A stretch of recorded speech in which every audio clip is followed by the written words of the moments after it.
रत्नागिरीतील मिनी दूधसागर म्हणून ओळखला जाणारा हा वॉटरफॉल आपण बघणार आहोत. चला पाहूया लपलेलं कोकण या सिरीजच्या भाग 6 मध्ये. तर नेहमीप्रमाणे आम्ही आमच्या प्रवासाला सुरुवात केली. आजचा आपला प्रवास होणार आहे रत्नागिरीपासून 25 किलोमीटर अंतरावर असलेल्या उक्षी गावापर्यंतचा. उक्षी वॉटरफॉलचे लोकेशन तुम्हाला गुगल मॅपवर सुद्धा भेटेल. गुगल मॅपवर गेलात की उक्षी वॉटरफॉल म्हणून सर्च केलात की त्याचा रूट येतो. या वॉटरफॉलला जाण्यासाठी आपल्याला 2 मार्ग मिळतात. पहिला म्हणजे हातकंबा ते करबुडे मार्ग आणि दुसरा म्हणजे पाटीलवाडी ते करबुडे मार्ग.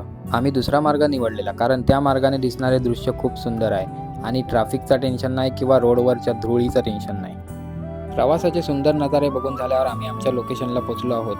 ह्या वॉटरफॉलला सुद्धा मिनी दूधसागर असे नाव का पडले हे तुम्हाला समजलंच असेल, कारण हा वॉटरफॉल सुद्धा रेल्वे ट्रॅकच्या बरोबर मध्ये येतो. रेल्वेमधून प्रवास करत असताना तुम्हाला खूप वेळा हा वॉटरफॉल दिसला असेल.